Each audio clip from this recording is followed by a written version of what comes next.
according to the sheriff's view of it. Has he taken that action? No, thankfully not. He hasn't. And quite honestly, I think that perhaps he's retreating from some of those absurd positions. You know, Miss Saul, let me just say this one last thing. It's interesting. And right here where I'm sitting in your newsroom in Miami, you can buy drugs, you can buy sex just 5 minutes from here, you probably can buy politicians too, but you can't buy as nasty as they want to be, and I think that's a kind of absurd result.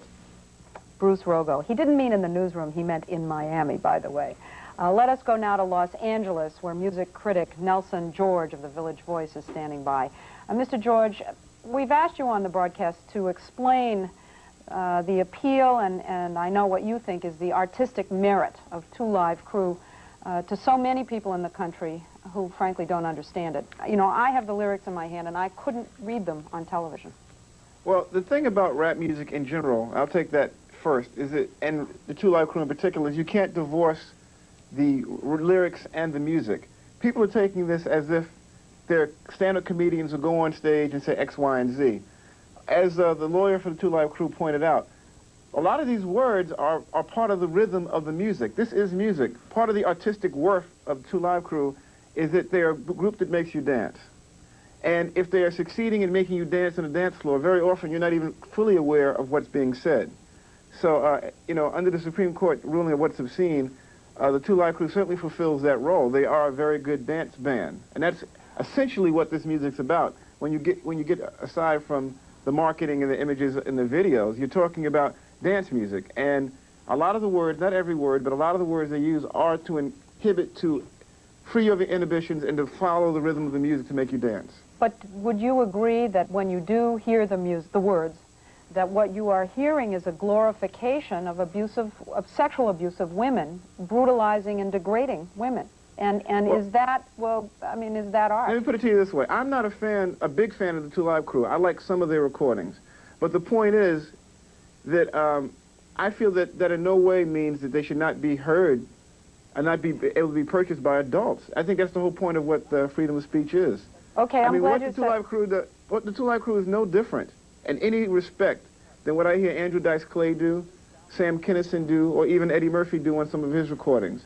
So to point them out or to finger them out is it's rather extreme. I want to ask you definitely two more questions. One is the race aspect of this. There's a review or an explanation of rap music in general and Two Live Crew in the New York Times today. And they say this is the voice of the black male, expressing his feelings about his society in the ghetto. I would say that in general about rap, but I would also say about the Two Live Crew in particular, their audience is a large part a white male audience, not a black male audience. Obviously their core audience is black, but if you saw the crowd the night they were arrested in Broward County, you would have seen basically sort of a white college frat crowd, if you will. White males, in the same way they associate or like heavy metal music, gravitate to the Two Live Crew for similar reasons, for the rebellion, for, in a sense, a juvenile view of women. Well, that's the problem, though. You said it's for adults, and Luther Campbell, the lead singer, says it's for adults, but it's college the kids teenagers. are adults, as far as I know. Teenagers are buying this album, 12-year-olds. It's really that group that it's appealing to as well. Does that mean that we don't allow them to be, does that mean we don't allow these records to be sold in stores? I think that's what parental guidance is all about.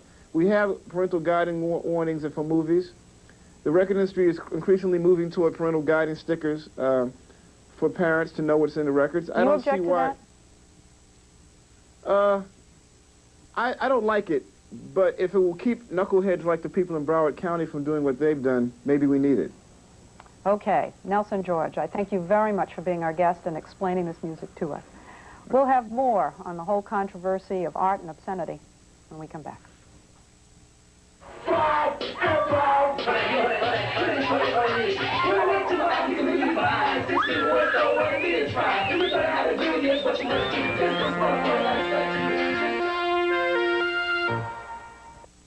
The program that we're on right now is a conformal fuel tank for an F-15E model aircraft. They wanted to simulate the loading dolly they used to put these tanks on the aircraft.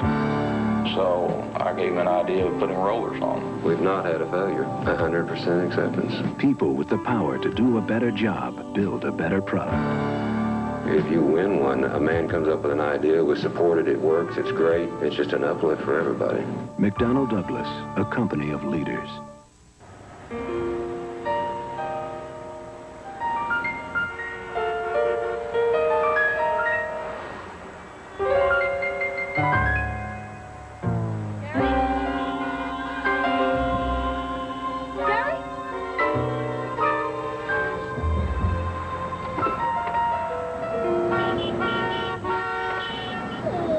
What makes a child's seat safe is how an adult uses it.